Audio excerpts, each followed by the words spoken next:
Hi guys, welcome back to the channel. You are watching Trust in Rock with me, Vanessa Warwick, and we are in a segment called RockDrop Metal Memory.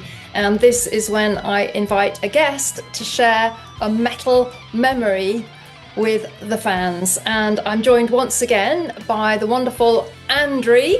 And, Andry, I did warn you that we were going to record this segment, and I wondered if you had to choose one memory from your musical career where it's just really stuck in your mind, what would it be and why? Can it really be only one? Because there's well, because it's you, we'll let you have two. Oh gosh. Well, okay, let me get my magical Harry Potter one and get the memory out.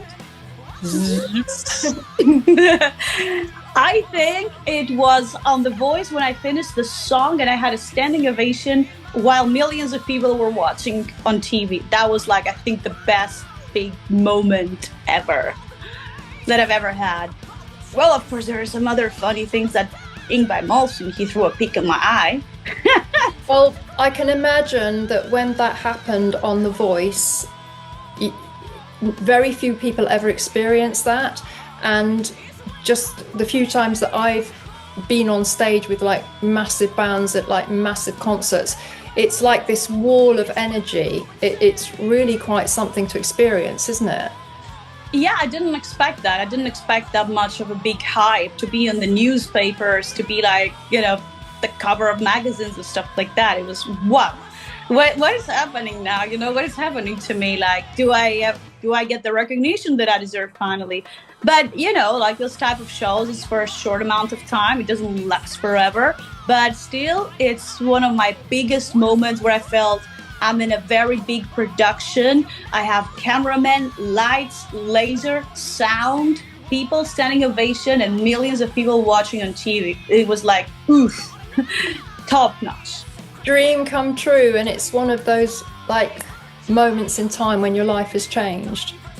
Yeah, it stays forever within me. Like I kept on going, of course, and I had more and more memories, meeting people, communicating with people, and important people for me.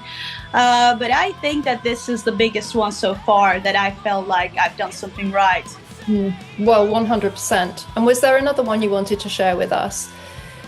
Well, I don't know. I think the moment that I met Ron, because he is the reason I started playing metal. When I was 4 years old, I heard the Power Rangers riff on TV, and it was a metal song. And then I said, oh my God, this is the most amazing sound I've ever heard. Until I found out that this is not a guitar, but this is keyboards. Yeah. I'm like, what?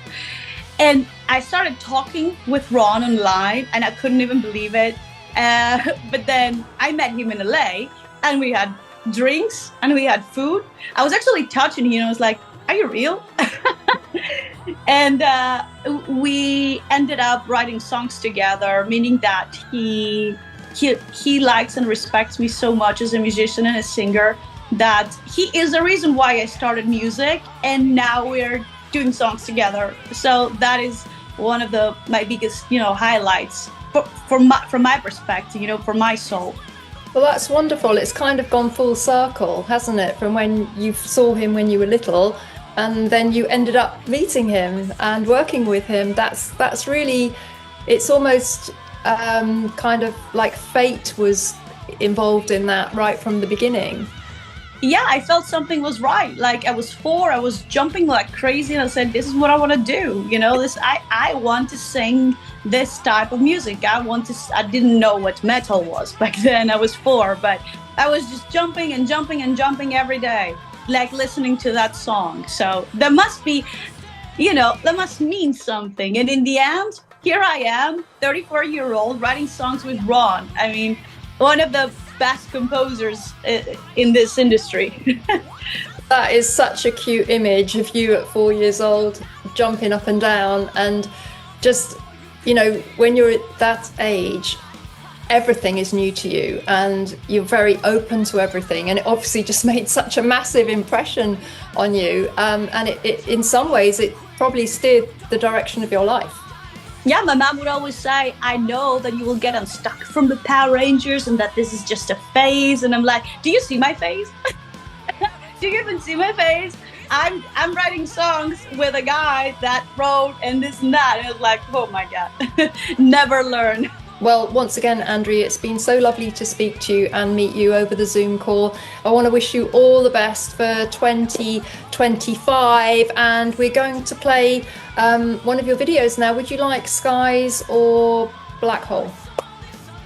I don't know. I like Skies very much because it's like, you know, this is where I show the power of, you know, maybe Skies is a more positive song. I think Black Hole it gets you a bit down and up at the same time, but I really like Skies because it's more like, go to the skies, you know, go to the skies. And it's cheerful those times to just to embrace yourself and try for the best every day and to find your inner strength to just keep up. And that's what I want to do, to say that to myself in the mirror, to say that to you, to the people, and let's just elevate. I like this word, elevate. Yep, I like elevate as well. So we're going to go to Skies, the title track of Andry's debut album, and Andry and I invite you to elevate. VNA, Vanessa and Andry, join us right now. Watch the video.